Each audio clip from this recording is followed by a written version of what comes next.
हमारे चैनल को सब्सक्राइब करें और बेल आइकन दबाएं।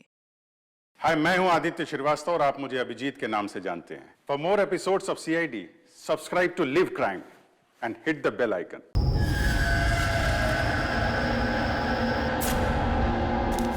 हाँ दी मैं बहुत ज्यादा लेट हो रहा हूँ। आपसे बाद में बात करता हूँ।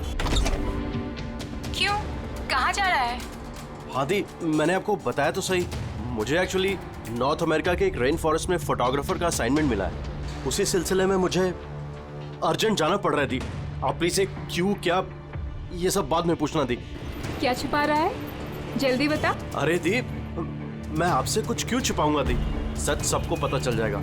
बहुत दिनों से ये सच छिपा हुआ है, लेकिन सच को जहाँ पहुँचना है ना दी, वहाँ पहुँच के रहेगा। ये कौन सा सच? और कौन कहाँ पहुँचेगा?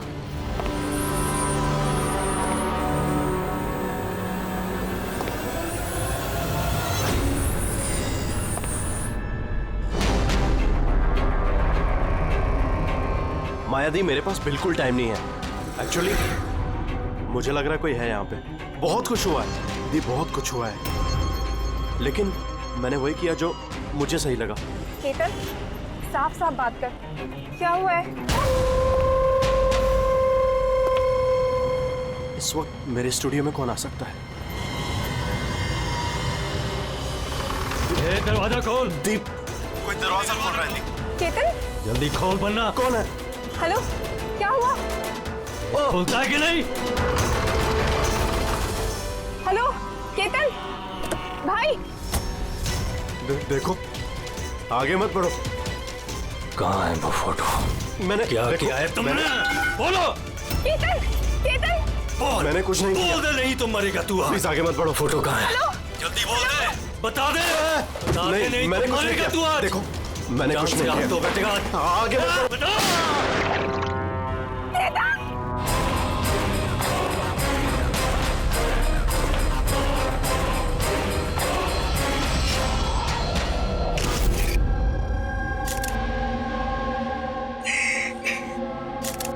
आप प्लीज बैठिए।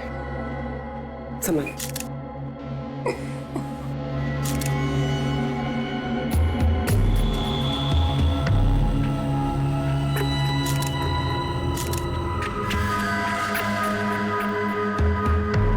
ये क्या?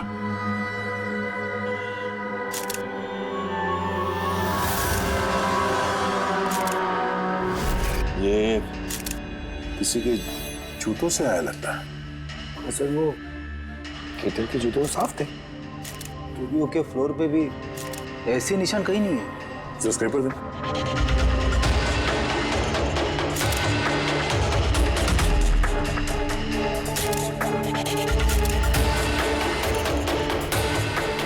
तो मिट्टी या कीचड़ तो नहीं लगता। ऑयल जैसा कुछ है। एक काम करो, स्टूडियो में जितने भी फिंगरप्रिंट सब उठा लो।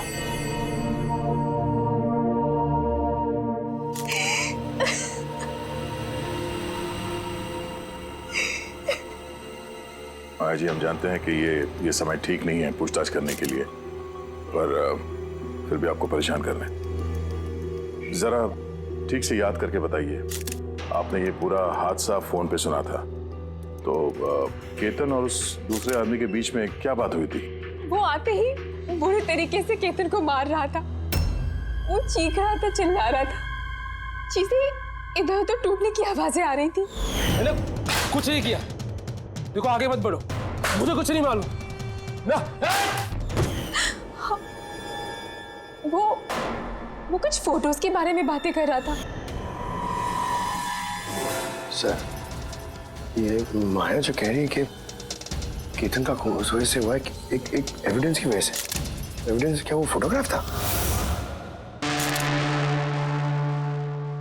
सर, केतन ने किसी कपल की इंफॉर्मेशन लिख के रखी है सर। ये देखिए, कोई मनन और शामली है, जू से।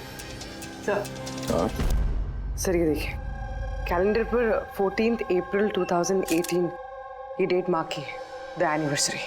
अरे ये तो आज की डेट है। इसका मतलब है आज के दिन कुछ होने वाला था जिसके बारे में केतन जानता था। उसका मोबाइल फोन चेक करो, देखो आखिरी बार किससे बात हुई थी उसकी।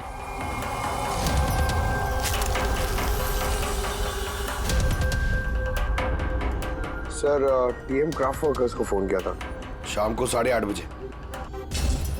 टीएम क्राफ्ट वर्कर्स, वो भी केतन के मर्डर के ठीक आधा घंटा पहले।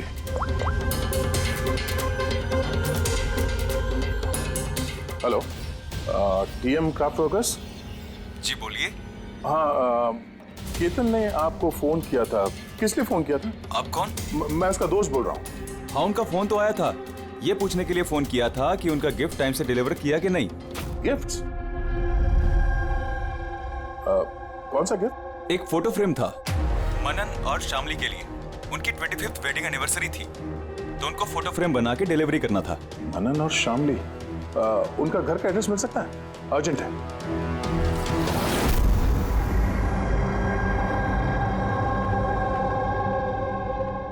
फोटो किसने भेजी? किसने भेजी? केतन? ये केतन कौन है? और इस तरह से हमारी फैमिली पिक्चर भेजेगा, क्या मतलब है? कैसे जानता है वो हमारी फैमिली को? अरे किसी ने कोई मजाक किया होगा। ये मजाक नहीं है। आप कौन? सीआईडी। सीआईडी? केतन नाम का एक मशहूर फोटोग्राफर था, उसका खून हो गया इस फोटो की वजह से। पर सर, एक फोटोग्राफ के चक्कर में कोई किसी का मर्डर क्यों करेगा? लेकिन सर हम तो किसी केतन को जानते भी नहीं। केतन को नहीं जानते तो फिर उसने आप लोगों की फोटो आप ही को क्यों भेजी? पता नहीं। पर हमने तो कभी ऐसी फोटो खिंचवाई भी नहीं है। और ना ही ऐसी दीवार हमारे घर पर है। सर हमने तो कभी नहीं देखा। और देखिए ना सर, ये नकली फोटोग्राफ लग रहा है। आप खुद ही देखिए, इसमें दीदी है, जीजा जी है। सर, ये खाली कुर्सी रखने का क्या मतलब है इसका? सर, हमें तो लगता है कि किसी ने गलत तरीके से फोटो बनाकर हमें भेज दी है। गलती से नहीं, जानबूझकर आया है आपके लिए ये। और वो भी अपनी जान कुर्बान करके। सर, किसी ने मनन की फैमिली को मर्डर के चक्कर में फंसाने की कोशिश की है। वैसे आप कौन? ये हमारे फैमिली फ्रेंड मिस्टर विक्रम। अच्छा, आपके फैमिली फ्रेंड। सर, इसमें ये मैसेज भी है। She is hiding, save her. शायद केतन आप लोगों से किसी को ढूंढने के लिए कह रहा है। ढूंढने के लिए?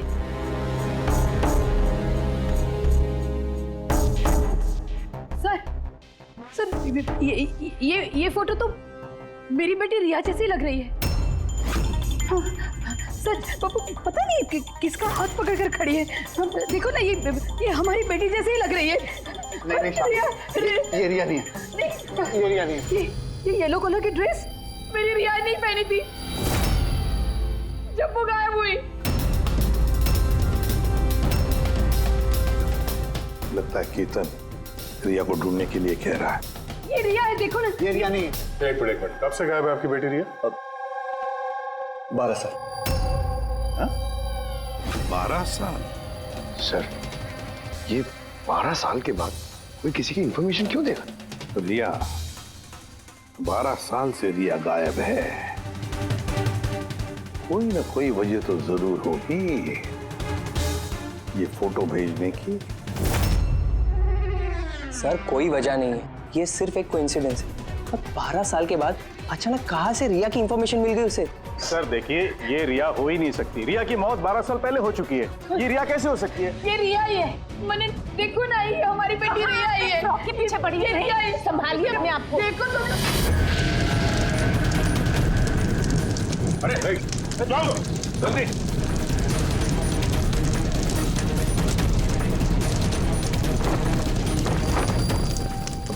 सर, ये फोटो तो जल गया, अब क्या करें? कोई बात नहीं, दूसरा मिल जाएगा। तो भी काम करो, टीएम क्राफ्ट वर्क्स में जाके इसका दूसरा फोटो बनवा लो। और अगर उसके पास नहीं है तो केतन के कंप्यूटर में जरूर कुछ बैकअप होगा, वहां देख लेना। सर, मनन और शामली, आप केतन को जानते हैं या नहीं जानते, इससे हमें कोई फर्क नहीं पड़ता। लेकिन एक बात अच्छी तरह से याद रखना, केतन ने अपनी जान दी है आपकी मदद करने के लिए। वो आप लोगों से किसी को बचाने के लिए बोल रहा है। कोई छिपी हुई है, उसे ढूंढने के लिए बोल रहा है। और वो कौन है और कहाँ छुपी है वो तो हम ढूंढ ही लेंगे। एक बात अच्छी तरह से याद रखना, जितने भी लोग यहाँ पर हैं उनमें से कोई भी ये शहर छोड़कर नहीं जाएगा जब तक हमारी तहकीकात पूरी नहीं होती। हमें तुम सब पर शक है, सब पर।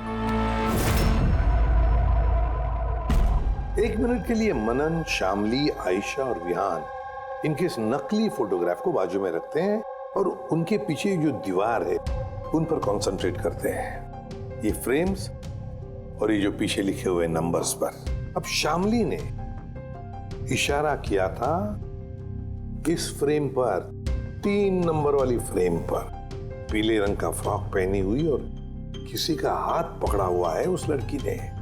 शामली को एकदम से लगा सर इस फोटो में ये बच्ची उनकी खोई हुई बेटी रिया है। और फिर ये message, she is hiding, save her. लेकिन सर विक्रम तो बार बार कह रहा था कि रिया मर चुकी है। हो सकता है ये मैसेज रिया के बारे में हो सकता है वो अभी भी जिंदा हो। बिल्कुल हो सकता है पूर्वी, बिल्कुल हो सकता है। और शायद केतन यही कहना चाहता है इन लोगों को, मनन के फैमिली को, कि शायद रिया जिंदा है और उसे मदद की जरूरत है। लेकिन सर उसे इतनी मेहनत करने की क्या जरूरत थी? फोन कर देता सीधे और बोल देता जो भी बोलना है रिया के बारे में, या फिर पुलिस को इन्फॉर्म कर देता। सर हो सकता है उसे किसी ने डराया धमकाया हो और तभी तो मजबूर होकर उसने ये सब किया है। केतन ने तो अपना फर्ज निभाया है और हम उसकी मेहनत को बेकार नहीं जाने देंगे। पूर्वी एक काम करो, ये पूरा का पूरा फोटोग्राफ किसी अच्छे फोटो लैब में लेकर जाओ और ये पीछे टंगी हुई ये जो छोटी छोटी फ्रेम्स है ना, उनको अच्छी तरह से चेक करो। और ये भी देखो ये जो वॉल है पूरी, क्या वो फोटोशॉप तो नहीं की गई है? और रिया के लापता होने की एफआईआर की कॉपी भी चाहिए हमें। केतन मनन की फैमिली को तो नहीं जानता था, तो ऑब्वियसली रिया को भी नहीं जानता होगा। तो फिर उसने मनन की फैमिली को ये इंफॉर्मेशन क्यों दी और इस तरह से क्यों दी? सर केतन का खूनी जरूर रिया के फैमिली से जुड़ा हुआ है सर। इन सारे लोगों के फोन रिकॉर्ड्स चेक करो फ्रेडी, और साथ साथ केतन के फोन रिकॉर्ड्स भी। और एक बात, मनन की फैमिली पर कड़ी नजर रखो और साथ साथ उनका जो दोस्त है ना विक्रम, उस पर भी देखो ये लोग कहां कहां जाते हैं, किस किस से मिलते हैं, क्या क्या करते हैं। एक एक बात पर कड़ी नजर रखो, एक एक बात की खबर रखो। केतन के साथ जितने भी लोग काम करते थे ना, उनसे मिलना पड़ेगा। आप दोनों तो केतन को बहुत अच्छी तरह से जानते थे, तो कभी उसने आप लोगों को बताया किसी छोटी सी बच्ची के बारे में, जू के एक फैमिली के बारे में, उनके फैमिली पोर्ट्रेट के बारे में? जी नहीं सर, मुझे तो अब तक उसने कभी कुछ नहीं बताया। अच्छा, केतन सिर्फ आपके लिए काम करता था या और भी कुछ करता था किसी और के लिए भी? केतन मेरे लिए फैशन फोटोग्राफी करता था, साथ ही साथ बड़े बड़े फैशन हाउसेस के लिए एक्सक्लूसिव कैटलॉग शूट करता था। माया, आप केतन की बहन है तो आपको तो पता हो गया वो किस किस से मिलता था। सर केतन बहुत ही रिजर्व रहता था, बस अपने काम में ही मग्न, और उसके दोस्त भी गिने चुने ही थे। और सर हाल ही में केतन को एक इंटरनेशनल एग्जीबिशन के लिए असाइनमेंट मिला था, जिसके लिए वो मुंबई की गलियों में घूमकर स्ट्रीट फोटोग्राफी शूट किया करता था। वो फोटोग्राफ देख सकते हैं हम लोग? जी सर।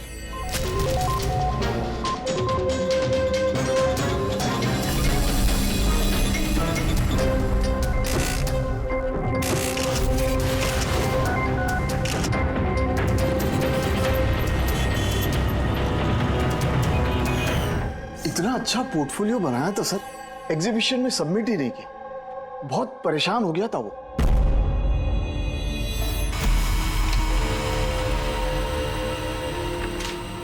ये वॉल और उस पे लगे हुए सारे फोटोज एंड नंबर्स असली है। और बाकी सब? जिसने भी ये बनाया है उसने सिर्फ इस वॉल के ऊपर फैमिली वालों की फोटोज डाल दी है, इस खाली कुर्सी के साथ, ताकि ऐसा लगे कि फैमिली वालों ने इस वॉल के आगे बैठकर फोटो खिंचवाई। हाँ, लेकिन ये दीवार तो पक्का असली है। काफी एक्सपर्ट इंटीरियर डिजाइनिंग का काम लगता है। मैग्नेटिक वॉल है ये, आजकल बहुत कम जगहों पे देखने को मिलती है। Magnetic wall? हाँ, मैग्नेटिक वॉल बनाने के लिए वॉल को एक स्पेशल पेंट से पेंट किया जाता है, जिसके केमिकल कंपोजिशन में मैग्नेटिक एलिमेंट्स होते हैं, जो उस दीवार को मैग्नेटिक प्रॉपर्टीज दे देते हैं। यानी ये दीवार तो ऑलमोस्ट मैग्नेट जैसी है। एकदम सही। अब उस पे कोई भी मेटेलिक चीज बिना किसी हुक या कील के चिपका सकते हो या निकाल सकते हो। उसी तरह ये वॉल भी मैग्नेटिक वॉल है। Thank you. Thank you ma'am. Mumbai की गलियों में घूम घूम के फोटोग्राफी कर रहा था। जरूर वहीं पे इसे रिया के बारे में कोई ना कोई क्लू मिला होगा, वहीं किसी गलियों में।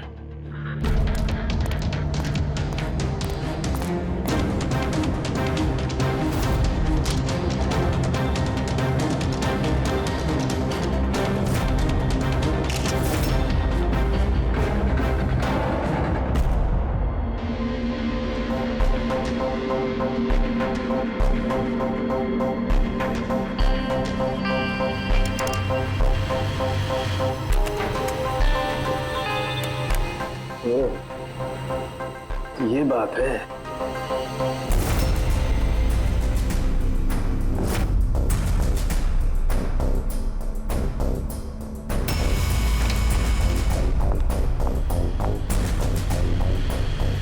सर, ये देखिए।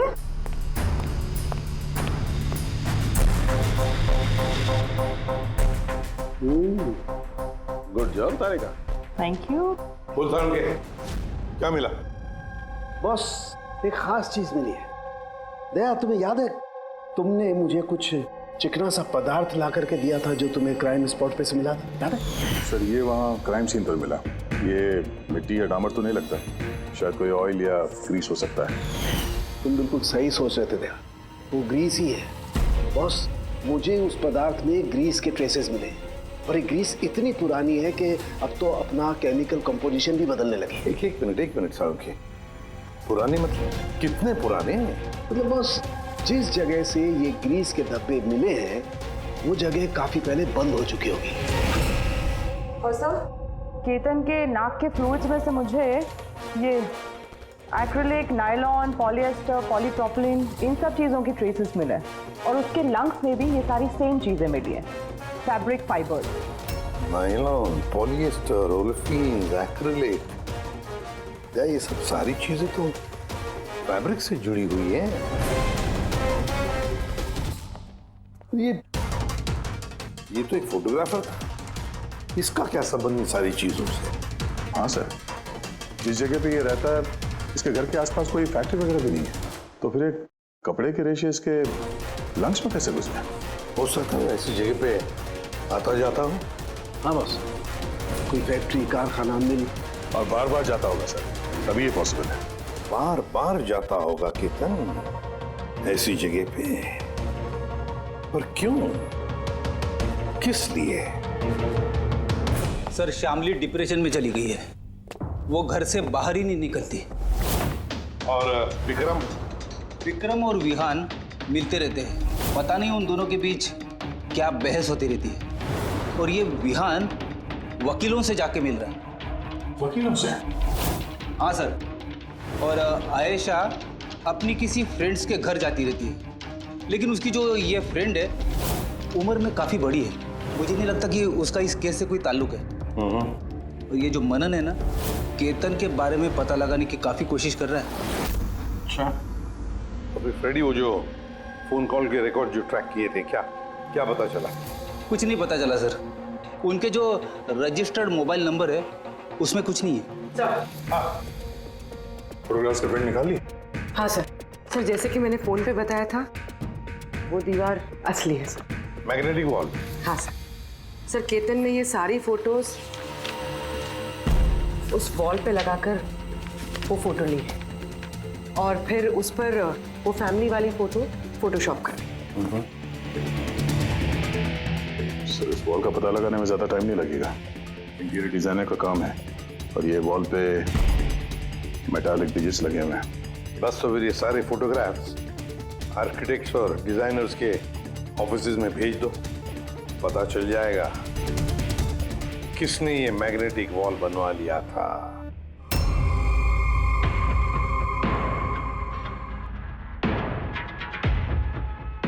अब ये जो फैमिली बैठी हुई है, इनके पीछे जो दीवार है वो आपने बनाई है क्या? सर, एक NRI इंटीरियर डिजाइनर है। वो अपने बोल्ड और क्रिएटिव डिजाइन को लेकर काफी फेमस है। हो सकता है उसी ने वो बनाई हो। ऑफ कोर्स ये मेरे ही डिजाइन्स है। मैजिक लाइफ एड लैब्स के लिए डिजाइन की थी मैंने। It's a magnetic wall. ये सारे नंबर्स मैग्नेटिक मटेरियल के हैं जिसे बिना कोई हुक या कील के लगा भी सकते हैं और निकाल भी सकते हैं। लेकिन मेरे डिजाइन्स के हिसाब से ये सारे सीरियल नंबर्स में थे, जैसे 1 2 3 4 5 6 7 8 9 10। हाँ मगर मैम इसमें तो नंबर्स 1 3 2 0 6 7 8 9 ये ऐसे कैसे? हाँ? सर शायद केतन ने किया, लेकिन उसने इस वॉल की फोटो क्यों ली? ये तो अब मैजिक लाइफ एड लैब वाले ही बताएंगे। सर यही है वो वॉल जिसकी आपने हमें फोटो दिखाई थी। हाँ सर, और वॉल पे फोटोज के जो एक्चुअल नंबर थे वो ये थे सर। फोटोज में जो भी चेंजेस थे वो केतन ने किए थे सर। केतन, ये नंबर्स तो ऑर्डर में थे ना, फिर तुमने सिर्फ 3206 को चेंज कर उसके नीचे स्पेसिफिक फोटोज क्यों लगाई है? कुछ नहीं, वो पजल्स बना रहा, नंबर्स और फ्रेम्स को मिला के। एक इंटरनेशनल एग्जीबिशन है उसी के लिए।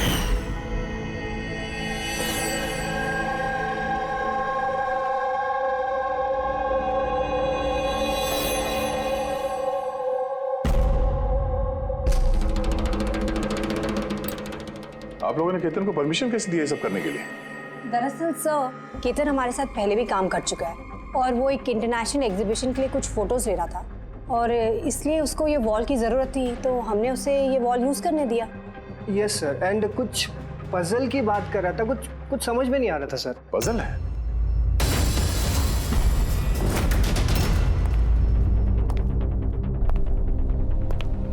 नंबर्स में पजल? उस पोर्ट्रेट में 3206 था और उसके नीचे जो फोटोग्राफ्स हैं, कहीं वो फोटोग्राफ्स ही पजल तो नहीं? हो सकता है केतन हमें उन फोटोग्राफ्स के जरिए रिया की कहानी बताना चाहता हो।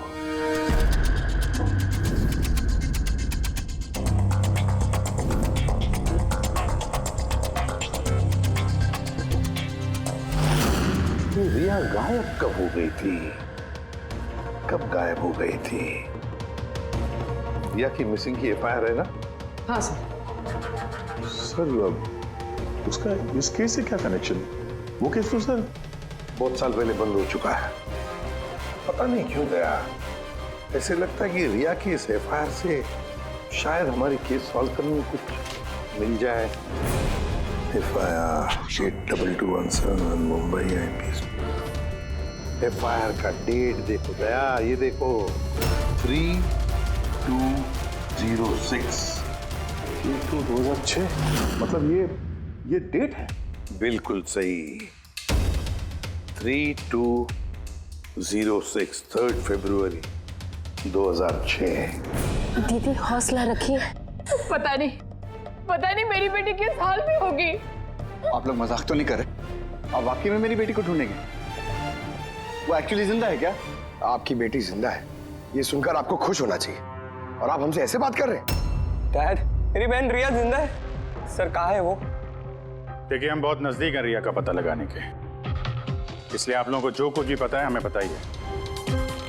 आखिरी बार आप लोगों ने उसे कब देखा था, क्या हुआ था उसके साथ, और एग्जैक्टली गायब हुई कैसे वो? लेकिन सर इन 4 फोटोज का क्या मतलब है? केतन जरूर हमें रिया के बारे में कुछ बताने की कोशिश कर रहा था। देखो ना फोटोग्राफ्स को, ये 3 नंबर का फोटो देखो, इसमें एक छोटी बच्ची रो रही है, किसी बड़े आदमी का हाथ पकड़ के जा रही है। फोटो नंबर 2 में रिया थोड़ी बड़ी हो चुकी है, ऐसे जाली के पीछे जैसे उसे किसी ने उस जाली के अंदर कैद करके रखा है। ये तीसरा फोटो, इसमें भी ऐसे लग रहा है कि इसे बंदी बना कर रखा गया है। और सर इस आखिरी फोटो में कोई उसे गले लगा रहा है और पीठ पे खंजर मारने जा रहा है। सर ऐसा लगता है कि केतन इन फोटोग्राफ के जरिए रिया की कहानी बता रहा है। एग्जैक्टली। देखो रिया बचपन में किडनैप हो जाती है, फिर वो बंदी बनाई जाती है, और फिर जब वो 18 साल की हो गई तो उसे इन जंजीरों में जकड़ के रखा था। और फिर उसे कोई मिल गया जिसने उसे मारने का प्लान बनाया। कोई ऐसा जिस पर रिया विश्वास करती है? मतलब सर, केतन ने जानबूझ के मॉडल्स की ऐसे फोटो बनाई है ताकि सच को सामने लाया जा सके। इसलिए उसने केतन को रास्ते से हटा दिया। रिया बाकी बच्चों की तरह नॉर्मल नहीं थी। उसका दिमाग उसकी उम्र के बच्चों के कंपैरिजन में बहुत ही कमजोर था, इसीलिए उसे लगातार दवाइयों की जरूरत पड़ती थी। अगर वो दवाइयां नहीं लेती थी तो उसका दिमाग कंट्रोल में नहीं रहता था। वो कुछ भी कर सकती थी, वो अपने आप को चोट पहुंचा सकती है, वो अपने आप को मार भी सकती है। तो ये रिया गायब कहाँ से हुई? हमने उसे स्पेशल बच्चों की स्कूल में डाला था, वहीं से वो गायब हुई है। तो फिर उसके बाद आप लोगों को कोई फोन आया पैसों के लिए या किसी और चीज के लिए? नहीं, कुछ नहीं। हाँ, पर बाद में हमें पता चला कि हॉस्पिटल में से उसकी मेडिकल फाइल गायब हो गई थी। फाइल गायब हो? कोई भला ऐसा क्यों करेगा? वो भी ऐसी लड़की की जिसकी दिमागी हालत इतनी नाजुक है। वही तो मैं कह रहा हूं। अरे जिसकी दिमागी हालत इतनी नाजुक हो, वो लड़की 12 साल कैसे जिंदा रह सकती है? अरे मुसीबत थी वो। कैसे कह सकते हैं आप ये? शर्म आनी चाहिए आपको। बेटी है वो आपकी। एक बात तो समझ में आ गई मिस्टर मनन, अगर रिया मिल भी गई तो आपको ज्यादा खुशी नहीं होगी। लेकिन हम उन्हें ढूंढ के रहेंगे किसी भी तरह।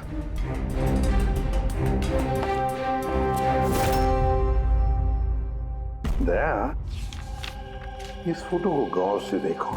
देखो रिया बड़ी हो गई है, 18 साल की हो गई है, लेकिन उसके पैरों में जंजीर जकड़े हैं।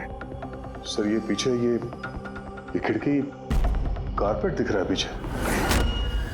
याद है तारिका ने क्या बताया था? केतन के नाक के फ्लूइड्स में से मुझे ये एक्रिलिक, नायलॉन, पॉलिएस्टर, पॉलीप्रोपिलीन, इन सब चीजों की ट्रेसेस मिले। ये सारी चीजें फैब्रिक से जुड़ी हुई है, कारपेट से। ये केतन फोटोज के जरिए ये बताने की कोशिश कर रहा था कि ये रिया किसी पुरानी मिल या फैक्ट्री में है। सर, चौथे फोटो में ऑयल कैन और खाली बक्से। और वो केतन के स्टूडियो में हमें ग्रीस के धब्बे भी तो मिले थे। तो शायद खूनी केतन के स्टूडियो में वहीं से जा रहा था जहां रिया कैद है। तीसरी फोटो में वो कारपेट वाली गली और चौथे में वो फैक्ट्री। सर ये दोनों जगह आसपास होगी। पहले ये पता लगाना पड़ेगा कि कारपेट वाली गली के आसपास कोई बंद पड़ी हुई पुरानी फैक्ट्री है क्या? जो भी करना है जल्दी करना पड़ेगा बॉस, क्योंकि हमारे मनन के घर जाने के बाद खूनी खुद सामने नहीं आएगा। शायद किसी से वो काम करवाएगा।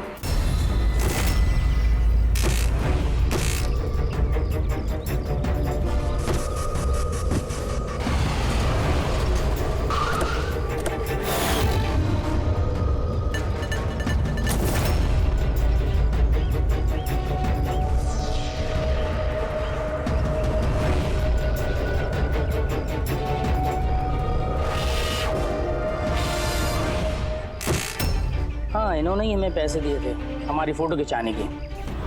2 दिन के लिए आए थे, तीसरे दिन भी दिखे थे, लेकिन वो शायद किसी का पीछा कर रहा था।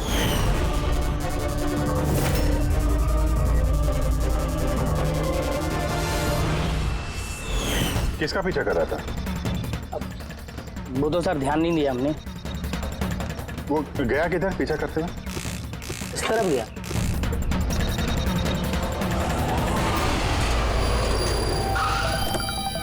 हाँ, पहुंच गया हूं मैं, फिक्र मत करो, जिंदा नहीं बचेगी वो।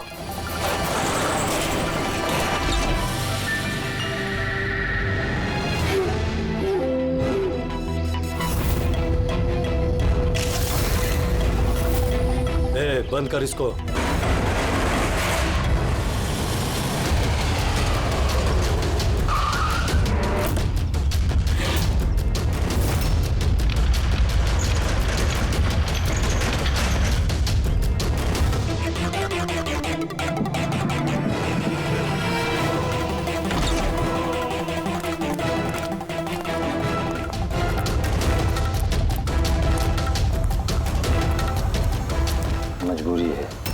बच्ची को खत्म करना पड़ेगा। बच्ची की बॉडी को ठिकाने लगाने के बाद इस सारी जगह को आग से खत्म कर दो, ताकि किसी के हाथ में कोई सबूत ना जाए। यहाँ पे तो कुछ मिला नहीं, चलो दूसरी जगह देखते हैं।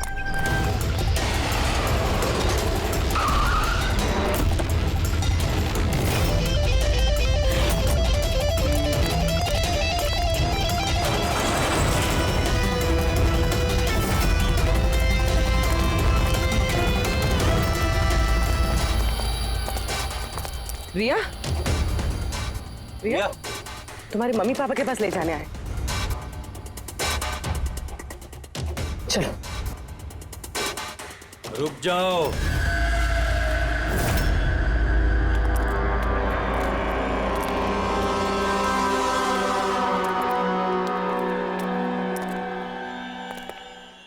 रिया बेटा, आजा आजा बेटा, आजा आजा आजा आजा आजा आजा आजा। रिया, रिया, रिया, आजा आजा आजा। रिया बेटा, ये अंकल के साथ जाएगी। ये बच्ची तुम लोगों के साथ नहीं जाएगी, कोशिश करके देख लो। ये ठीक कह रहा फ्रेडी। ये लड़की हम लोगों को अपना दुश्मन समझ रही है और इसे अपना दोस्त, क्योंकि ये इन लोगों को रोज देखती है। ये बिल्कुल ठीक कह रहा है। और इस मासूम बच्ची को तो ये भी पता नहीं है कि ये आज मरने वाली है।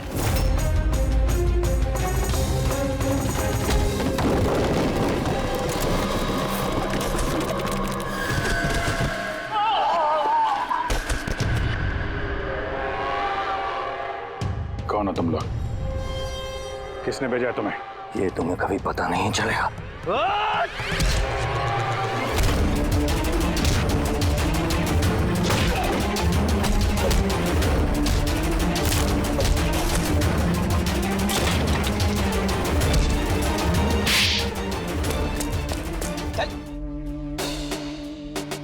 ये तो गया। किसने भेजा तुम लोगों को? हैं? साहब, मुझे कुछ नहीं मालूम साहब, सब कुछ इसी को मालूम है। जिसको पता था वो तो मर गया। अब कैसे पता चलेगा सर किसने भेजा था इन्हें? रिया तो बेचारी इतनी डरी हुई है, कुछ बोल भी नहीं सकती। रिया बोल नहीं सकती, मगर पहचान तो सकती है। मतलब रिया ने इस खूनी को पहचाना। क्यों? क्योंकि उसे हर रोज मिलती थी, उसे हमेशा देखती थी, उसे लगता था कि ये उसका अपना कोई है और इसीलिए उसके साथ जाने के लिए राजी होगी।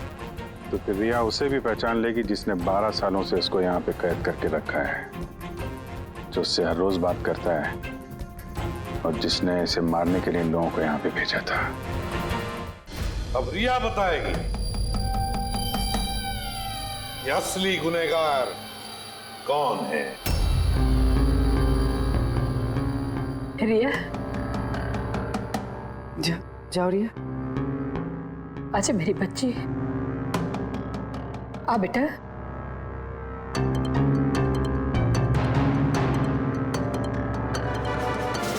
रिया,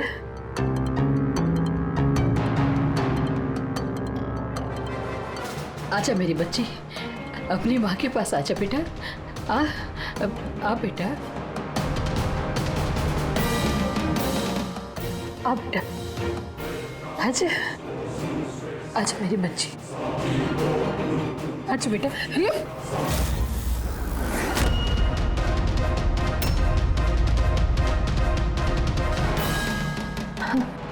ये तो कमाल हो गया शामली जी। आपकी बेटी 12 साल के बाद आपसे मिलती है, लेकिन आपके पास नहीं है। अपने मौसी के गले लग जाती है, ये कैसे? वो तो माँ की जैसी हूँ ना मैं इसकी, बहुत प्यार करती है ये मुझसे, इसीलिए। अरे वाह मौसी जी, आपसे इतना प्यार कि रिया अपनी माँ को पहचान नहीं पाई और आप ही के गले लग गई। क्यों? और जानती है क्यों? क्योंकि पिछले 12 साल से सिर्फ एक ही शख्स है जो रिया से मिल रहा था, बातें कर रहा था, जिसे रिया अपना समझती थी। ये क्या बकवास कर रहे हैं? मैं क्यों मिलूंगी इससे? मैं नहीं मिली इससे। रिया से बिल्कुल मिली थी। पिछले 12 सालों से मिल रही थी तुम। बकवास हम नहीं कर रहे आयशा, बकवास तो तुम कर रही हो। हमने तो उस डॉक्टर को भी ढूंढ निकाला जिसकी मदद से तुम पिछले 12 सालों से रिया को दवाइयां देती थी, उसकी टेस्ट करवा रही थी। मैं किसी डॉक्टर को नहीं जानती, मैं कह रही हूँ ना आपसे, मैंने कोई मेडिकल टेस्ट नहीं करवाया इसका। बिल्कुल करवाई थी। नहीं, मैंने कोई टेस्ट नहीं करवाया। झूठ बोल रही हो तुम, टेस्ट करवाया था तुमने। मैंने कोई टेस्ट नहीं करवाया, मैं सच कह रही हूँ। मैं किसी डॉक्टर को नहीं जानती, मैं तो इसे 12 सालों से वही दवाई दे रही हूँ जो ये 7 साल की उम्र से खाती आ रही है बस।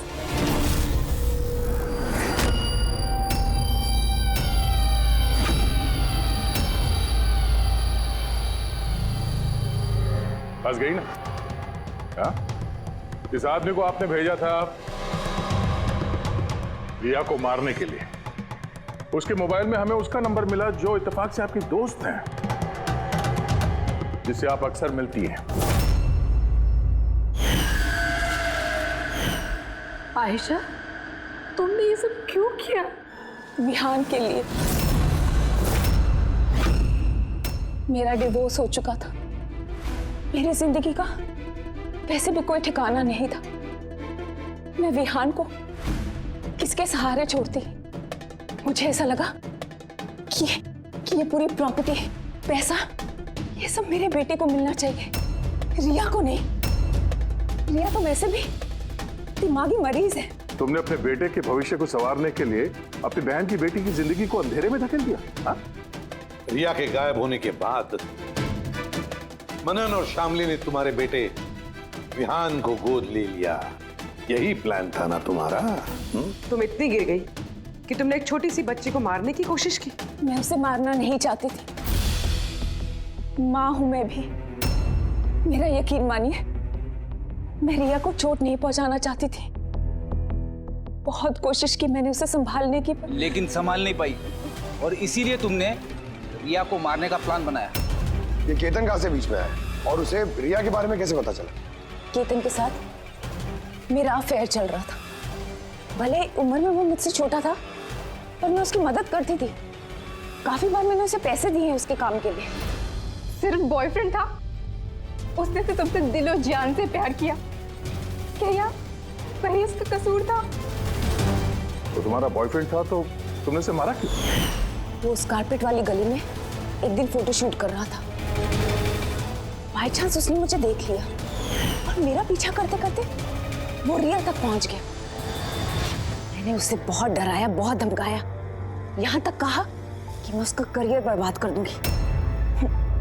लेकिन नहीं, शायद उसमें इंसानियत जाग रही थी, इसलिए मुझे उसे मरवाना ही पड़ा। वाह, बहुत खूब। कैसी माँ हो तुम? 12 साल से एक मासूम बच्ची को अपनी माता पिता से दूर रखा। क्या मिला तुम्हें? हा? भूल गई तुम कि देर से ही सही सच्चाई तो सामने आ ही जाती है। अपने स्वार्थ के लिए बहुत बड़ा जुर्म किया है तुमने। कानून तुम्हें कभी माफ नहीं करेगा। कड़ी से कड़ी सजा होगी तुम्हें, कड़ी से कड़ी सजा।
Double suicide.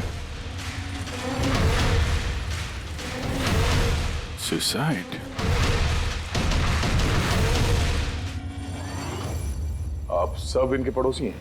जी सर। हम सब पड़ोसी हैं। तो ये लाशें सबसे पहले आप लोगों ने देखी? सर वो हुआ ऐसा था कि जब मैंने पहली बार आवाज सुनी तो मुझे लगा कि कोई पटाखे जला रहा है, लेकिन जब मैंने दूसरी बार आवाज सुनी मुझे लगा कि कुछ गड़बड़ है और इसलिए मैं अपने पति हर्ष को बुलाने चली गई। हर्ष, ये क्या आवाज आ रही है बाहर से? बाजी, ये क्या गोली चलने की आवाज है?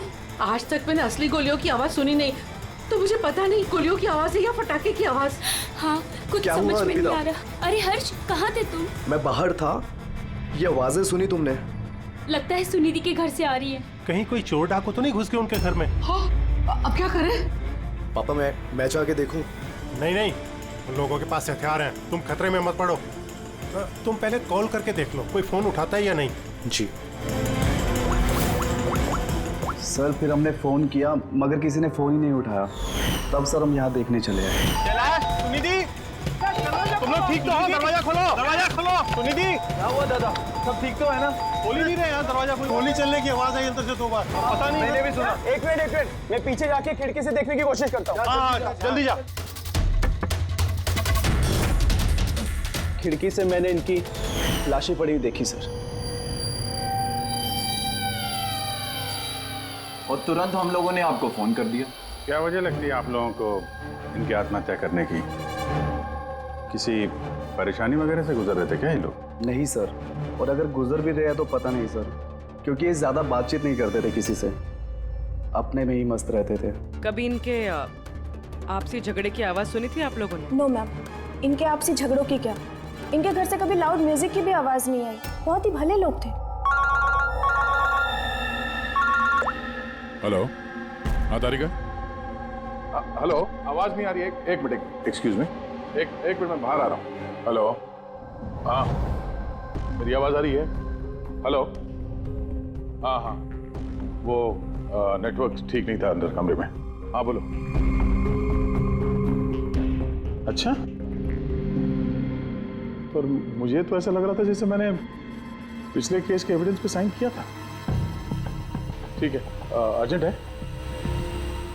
ओके, ठीक है, मैं आके साइन करके जाता हूँ। Okay, thanks. रेडी? मुझे कुछ काम से फॉरेंसिक लैब जाना होगा। अभिजीत को बता देना।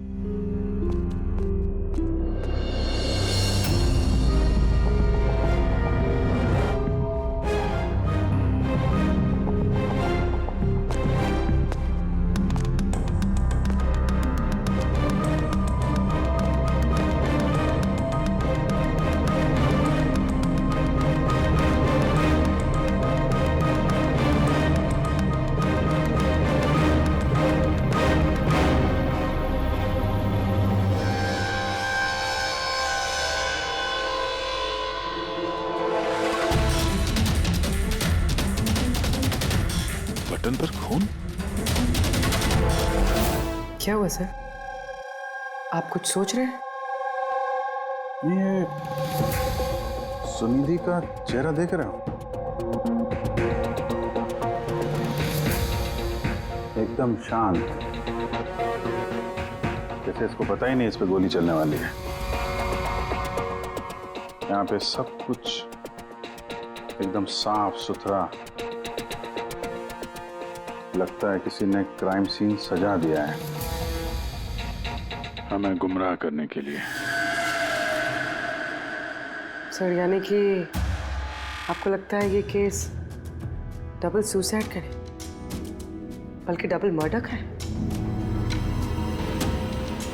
कुछ तो है अजीब इस केस में। सब कुछ इतना सीधा साफ है नहीं जितना दिख रहा है।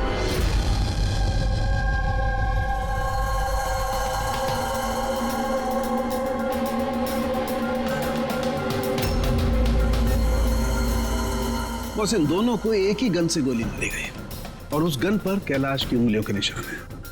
वैसे मुझे नहीं लगता कि ये आत्महत्या का मामला है। तो आपको भी मर्डर लग रहा है ना सर? एग्जैक्टली, मर्डर ही है बॉस। इस कैलाश के शरीर में 7 हड्डियां टूटी हुई हैं और ये फ्रैक्चर अभी का है, नया, पुराना नहीं है। मारपीट हुई है क्या? ऐसा लगता तो नहीं बॉस, क्योंकि इनके शरीर पर किसी किस्म के कोई निशान नहीं है, कोई जख्म नहीं है। सर मगर ये कैसे हो सकता है? बिना चोट या किसी निशान के 7 हड्डियां टूटेंगी? उसी का जवाब तो ढूंढ रहा हूं मैं। सर? हाँ सर, ये सुनिधि और कैलाश के कपड़ों में मुझे काफ़ी कुछ मिला है। ये फैट्स, प्रोटीन्स, एंजाइम्स, फॉस्फोलिपिड्स, लैक्टोमिनरल्स, इन सारी चीज़ों के ट्रेसेस मिले हैं। इतनी सारी चीजें इन दोनों के कपड़ों में मिली? इतनी चीजें आई कहां से होगी? बस सर वही सुलझाने की कोशिश कर रही हूँ।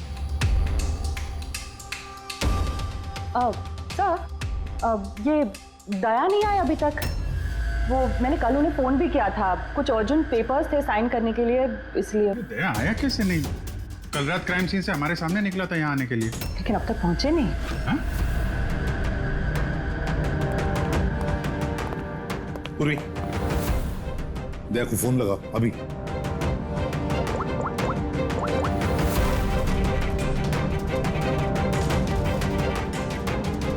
सर दया सर फोन नहीं उठा रहे। फोन उठा नहीं रहा?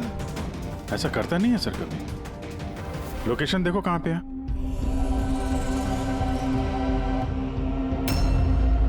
दया सर की फोन की लोकेशन तो क्राइम सीन पे ही है। हाँ? तो क्या फिर से क्राइम सीन पर गया? अगर गया भी तो बताना चाहिए था ना। नहीं सर, फोन क्राइम सीन से निकला ही नहीं, वहीं पर है कल रात से। क्या? सर हम लोगों ने कल क्राइम सीन जब सील किया था तो दया वहां था ही नहीं, कोई नहीं था वहां पे। दया गया कहाँ?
बच्चों की रोने की आवाज।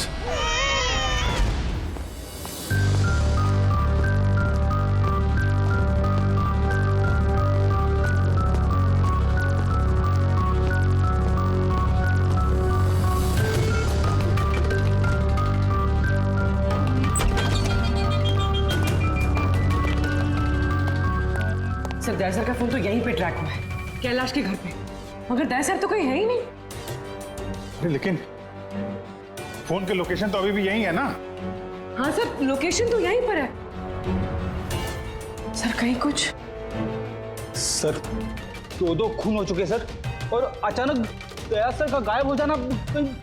क्या तुमने दया को आखिरी बार कहाँ पे देखा था एग्जैक्टली? मैं यहाँ पे खड़ा था, एविडेंस चेक कर रहा था, और दया सर वहाँ पे खड़े थे, फोन पे बात कर रहे थे फॉरेंसिक लैब में, और मैं आपको बुलाने के लिए उस तरफ गया और वो अचानक पता नहीं क्या हो गया।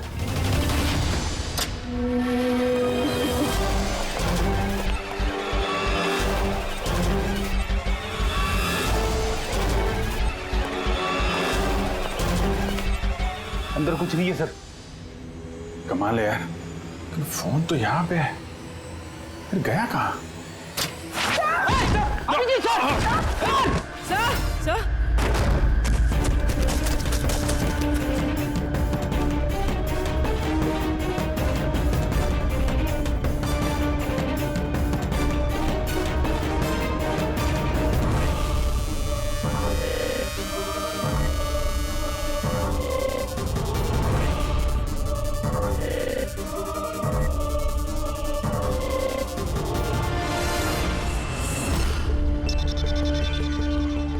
दया का मोबाइल? दया? अभिजीत सर। सर आप ठीक है? हाँ मैं ठीक हूँ। पता नहीं सर ये सब कैसे हो गया। जैसे ही मैंने टेबल पे हाथ रखा झट से दरवाजा खुल गया। शायद उसी से खुलता होगा इस तहखाने का दरवाजा। ये देखो दया का मोबाइल मिला है मुझे। मेरी तरह दया भी यहीं पे गिरा होगा। बटन?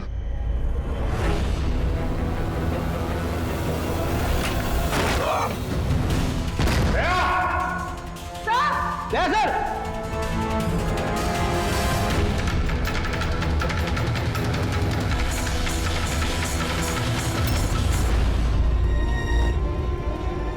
बच्चे का रुमाल यहाँ पे क्या कर रहा है?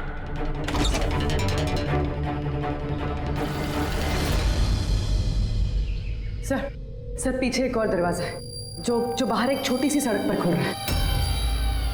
खुफिया तहखाने का खुफिया दरवाजा?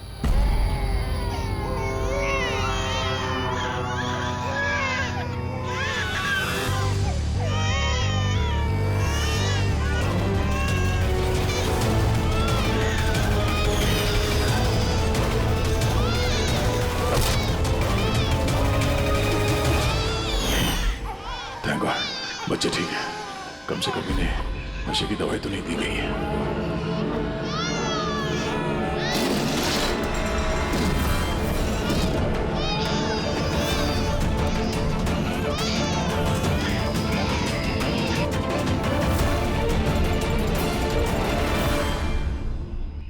तो आप में से किसी को पता नहीं इस तहखाने के बारे में? सर हम उनके पड़ोसी थे, रिश्तेदार थोड़ी ना थे कि हमें सब पता होगा कि क्या चल रहा है उनके घर में।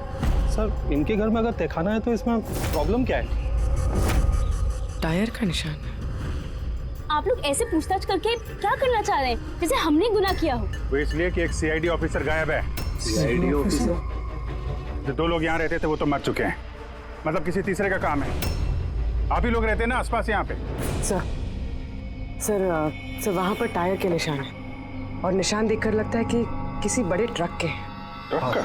हाँ सर निशान के साथ साथ सब्जियों के टुकड़े भी पड़े हुए हैं वहाँ पे। कोई सब्जी वाला ट्रक आया होगा यहाँ पे।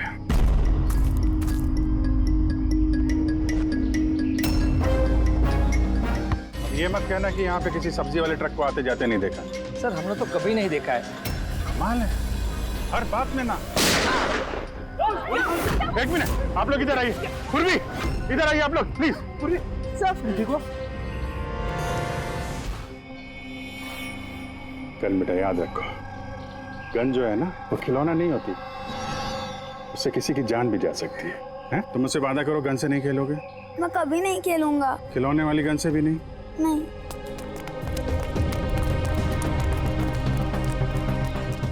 और आप लोग, हम आपको भी ध्यान रखना चाहिए था। आप लोग बच्चों को खिलौने वाली बंदूक दिला तो देते हैं, और इन लोगों को आदत पड़ जाती है जाने अनजाने में बंदूक चलाने की, उससे खेलने की।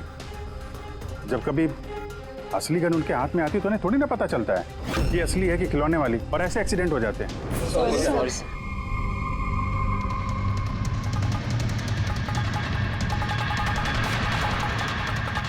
दया की गन? अच्छा भाई, बॉस ने कहा है आज की रात आएगी पार्टी इन बच्चों की डिलीवरी लेने, ठीक है?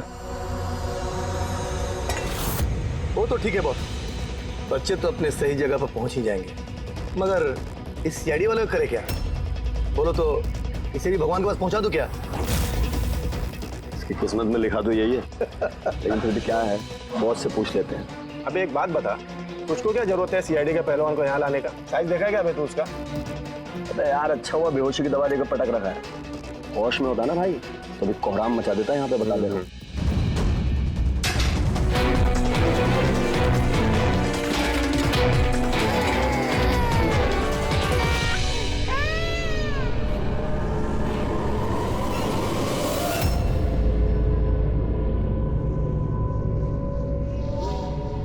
अरे यार पूर्वी कैसी है? ठीक है सर, किस्मत अच्छी थी, गोली पैर को छू के निकली है। Thank God. चलो अच्छा है। सर, जो केमिकल्स उन कपड़ों पे से मिले थे ना, ठीक वही केमिकल्स मुझे इस बेसमेंट वाले नैपकिन से मिले। कौन सा केमिकल? Milk powder.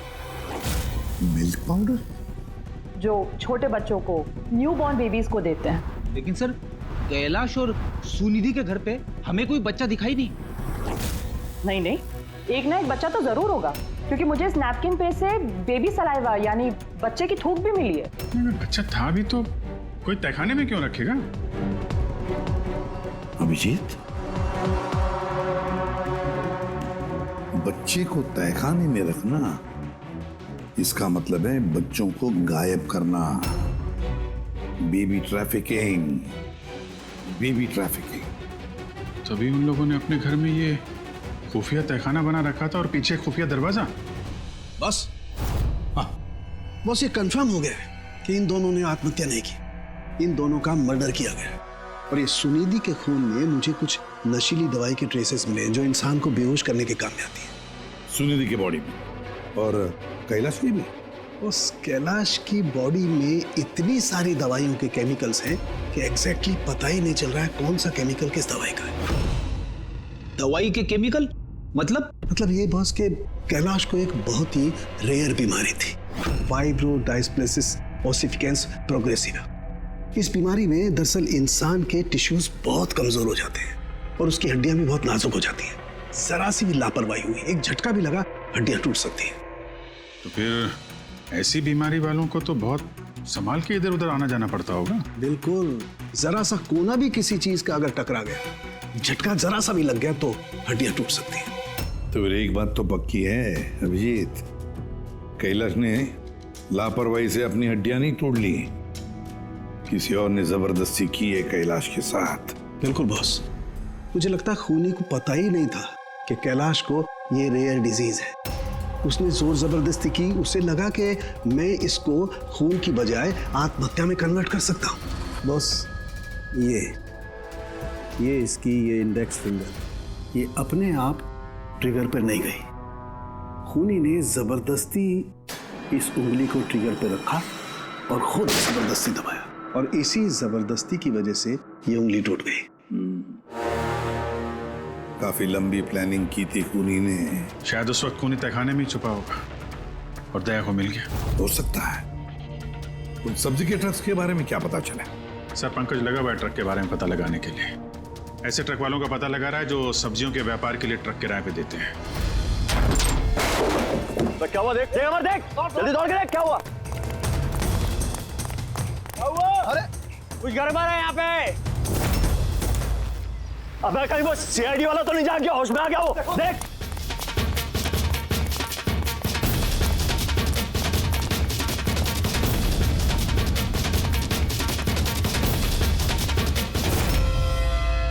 अबे बच्चे देख। अरे हाँ, बच्चे नहीं निकल गए।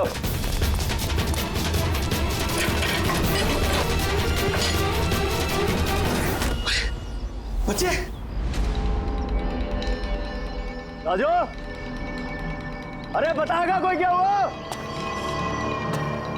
मुझे बता अमर, हाँ क्या हुआ?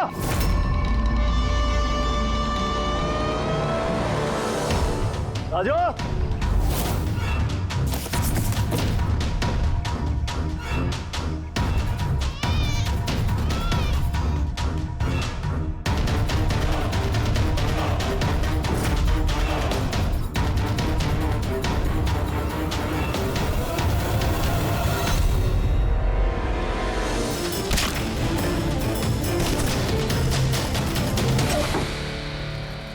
भाग्य बच्चा भी नहीं है। सिंपल सा खुदकुशी का केस है, लेकिन आप लोग सवाल जवाब ऐसे कर रहे हो जैसे खून हो गया हो। और अगर हम ये कहें कि ये खुदकुशी नहीं मर्डर है तो? मर्डर? जी हाँ, मर्डर। न सिर्फ ये मर्डर है, बल्कि कैलाश और सुनिधि मुजरिम थे। बच्चों की तस्करी में शामिल थे ये लोग। बच्चों की तस्करी? हे भगवान, क्या क्या हो रहा है हमारे मोहल्ले में? और भी बहुत कुछ हो रहा है यहाँ पे। आप में से किसी ने कैलाश के घर में किसी अजनबी को आते हुए देखा है? किसी टेढ़े आदमी को? सर हम तो काम से काम रखने वाले लोग हैं, हमें क्या पता कौन किससे मिलने आता है और कौन किससे नहीं। वाह, ना किसी ने कुछ देखा, ना किसी ने कुछ सुना, और ना आप बोलने को तैयार हैं। उन 3 बंदरों की याद आ गई मुझे, जो ना बुरा देखते हैं, ना बुरा सुनते हैं, और ना बुरा बोलते हैं। कमाल है आप लोग। अबे वो गाड़ी में भाग रहा है, देख। ओए पहलवान रुक गए।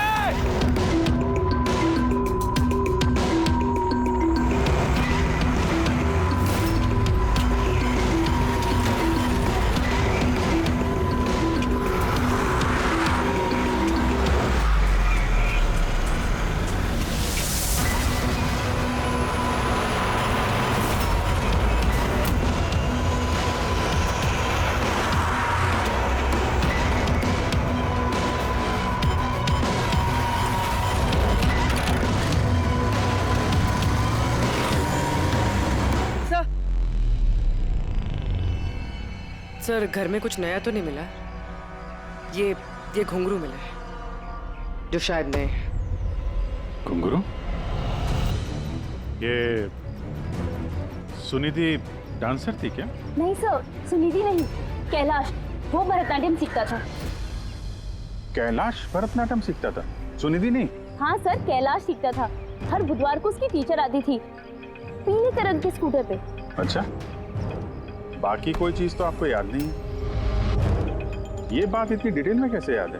क्योंकि मैं खुद डांस सीखना चाहती थी, इसलिए मैंने कैलाश से उसकी टीचर का नंबर भी मांगा था, लेकिन उसने कोई बहाना बना दिया। और एक दिन तो मैं उसकी टीचर के पास भी गई थी, उनको कहा कि मुझे आपसे डांस सीखना है, लेकिन वो कहने लगी कि उनके पास में वक्त नहीं है। I see। अगले सुराग की कड़ी मिल गई है शायद हमको। ये कैलाश तो डांस सीख ही नहीं सकता, उसे तो हड्डियों की बीमारी है। सर शायद ये भरतनाट्यम टीचर उसी गैंग के मेंबर है जो इस जुर्म में शामिल है। एग्जैक्टली। हर बुधवार आती थी ना ये डांस सिखाने। पिछले 3 बुधवार के फुटेज निकालो टोल नाका से, पता करो कितनी लड़कियां पीले स्कूटर से गुजरी हैं। उन्हीं में से होगी अपनी ये डांस टीचर। हाँ पंकज, क्या पता चला ये सुनिधि और कैलाश के बैंक रिकॉर्ड और मोबाइल फोन से? कुछ खास नहीं, बहुत चालाक हैं। अच्छा, वो सब्जी वाले ट्रक के बारे में क्या पता चला?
भाग गया सीआईडी वाला।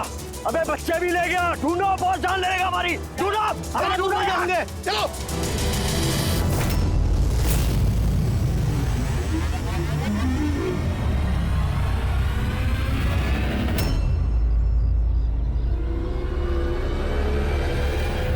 सर कैलाश की डांस टीचर का वो पीला स्कूटर मिल गया है जिसपे वो हर बुधवार आती थी। ये आरटीओ से डिटेल निकाली इसकी? हाँ सर, नमिता नाम की लड़की है और ये कोई डांस टीचर नहीं है बल्कि एक मैटरनिटी हॉस्पिटल में नर्स का काम करती है।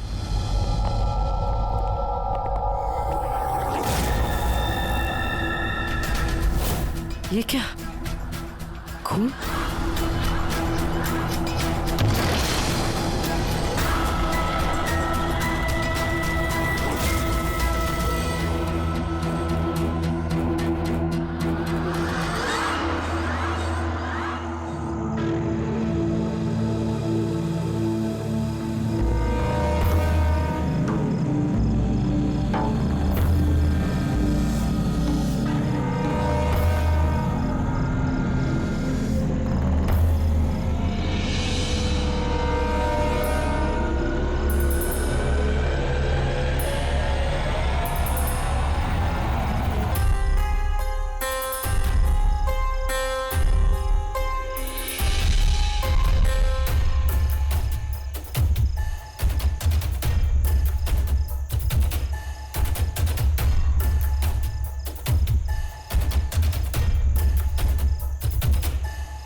आपको तो चोट लगी है, यूं खड़े रहोगे तो आप गिर जाओगे।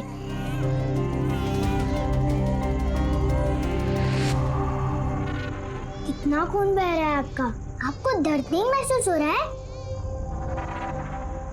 बेटा आप यहाँ किसके साथ रहते हो? अकेले रहते हो? नहीं नहीं, माँ और बाबा है ना, पर वो आज शहर गए क्योंकि किसानों का रैली है ना, उसमें हिस्सा लेने। ओह, फिर तो मेरा यहाँ रुकना ठीक नहीं है, कहीं मेरी वजह से मासूम भी खतरे में न पड़ जाए। अरे अरे, आप कहाँ जा रहे हो अभी? बेटा मुझे जाना पड़ेगा यहाँ से। हाँ? ठीक है, पहले कुछ खा लो, ताकत आ जाएगी फिर जाना। बाबा कहते हैं कि घर आए मेहमान भगवान से बरोबर रहते, उनको खाली पेट नहीं जाना चाहिए। बहुत अच्छा बोलते हैं आपके पापा। बेटा थोड़ा दूध मिल जाएगा नन्हे मुन्ने बच्चों के लिए? हाँ हाँ जरूर।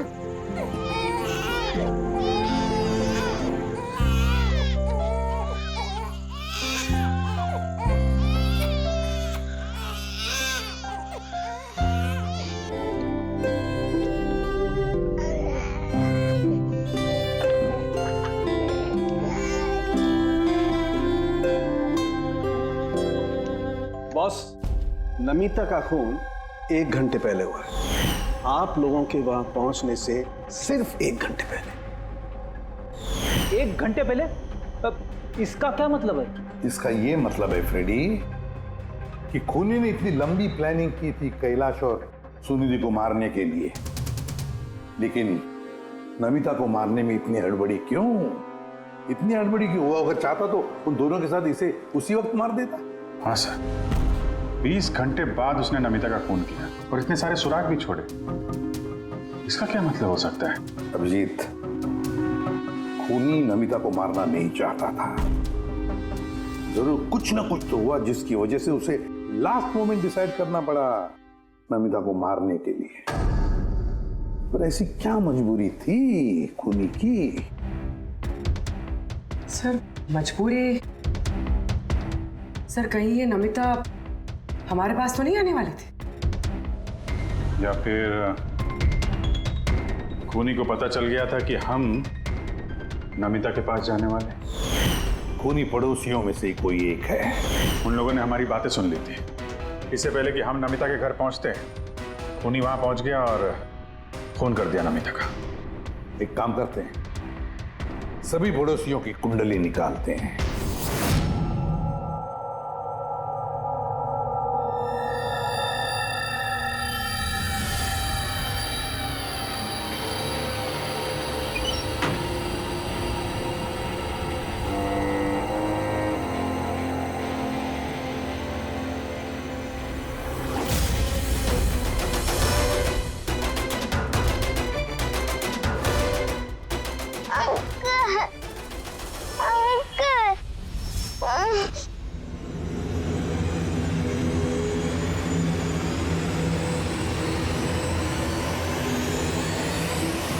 तुम लोग की दुश्मनी मेरे साथ है।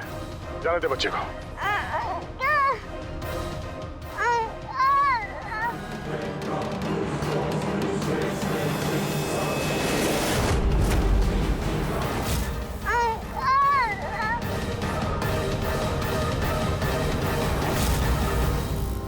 बच्चे को छोड़।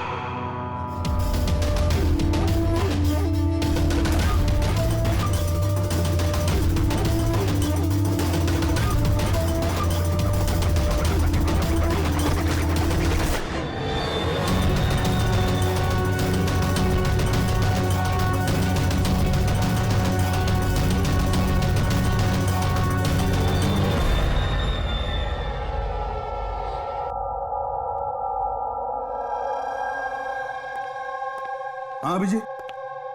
सर, सारे पड़ोसियों का मोबाइल फोन ट्रैक किया हमने, किसी का भी फोन नमिता के घर तक गया ही नहीं है। और 2 लोगों के पास तो मोबाइल फोन नहीं है। मतलब जब खून करने गया खूनी तो साथ में मोबाइल फोन लेकर नहीं गया। और क्या पता चला पड़ोसियों के बारे में? सर, हर किसी को कोई ना कोई बीमारी है। किसी को ब्लड प्रेशर है, किसी को डायबिटीज है। और सर 2 लोगों को पेसमेकर लगे हुए। अच्छा, पेसमेकर लगे हुए हैं। तो मेरा भी जिनको पेसमेकर लगे हैं उनके पास तो स्मार्टफोन होगा ही नहीं, क्योंकि अगर कोई स्मार्टफोन पेसमेकर के करीब आ जाए तो पेसमेकर बंद पड़ जाता है। कौन लोग हैं ये 2? सर, जीवन और महेश, इनके पास मोबाइल फोन नहीं है। जीवन और महेश इनके पेसमेकर ट्रैक करते हैं।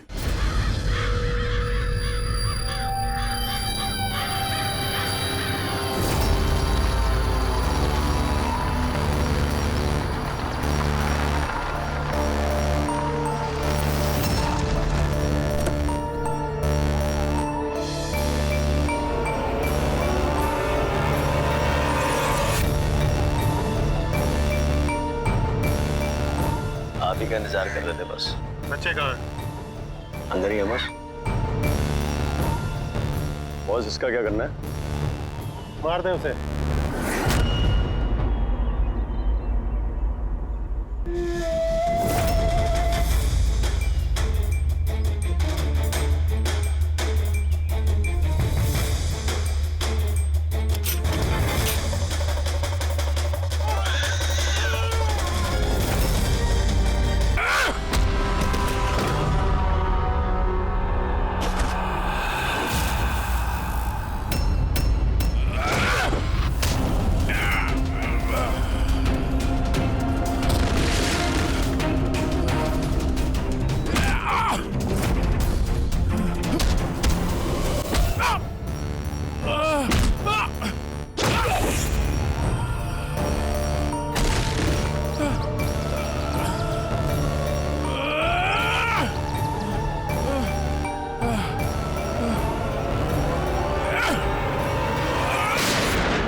सर, सर, तुम ठीक हो? सब बच्चे। बच्चा? कहाँ है बच्चा? कहाँ है बच्चा?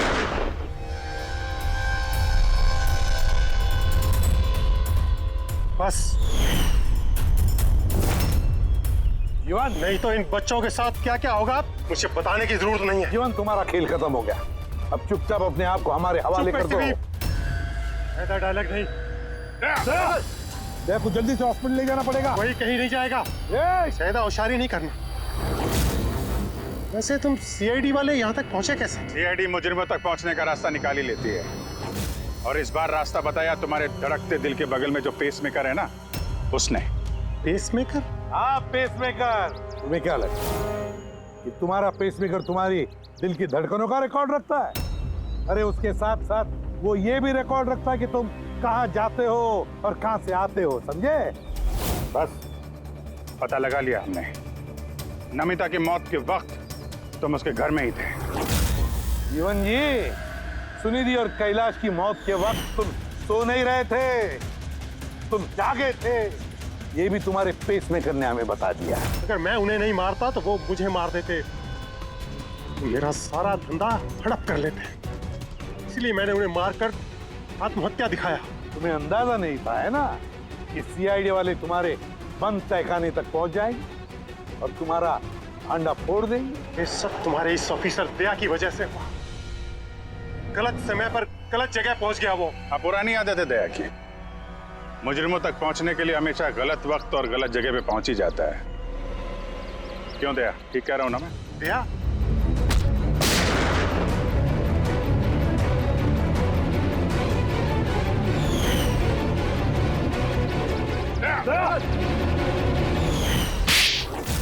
पता नहीं कितने मासूम बच्चों की जान ले ली है तुमने। इससे तो बढ़कर और कोई संगीन जुर्म ही नहीं हो सकता। फांसी से बढ़कर भी कोई सजा होती ना दुनिया में, तो वो भी तेरे जैसे के लिए कम ही होती। चल, ये बच्चों को संभालो तुम लोग।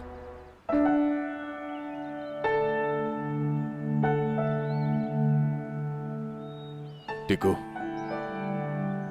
आपने हमारी बहुत मदद की है। बहुत अच्छे दोस्त हो तुम। फिर मिलेंगे।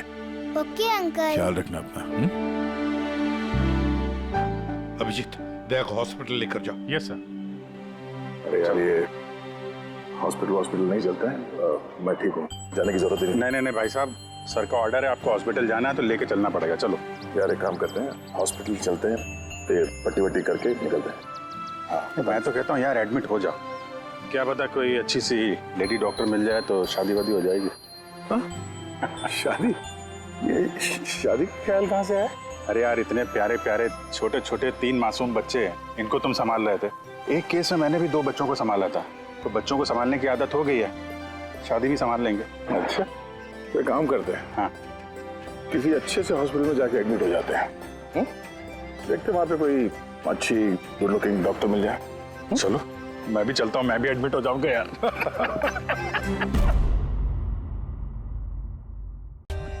For more updates, subscribe to our channel, click the show links and enjoy watching the videos.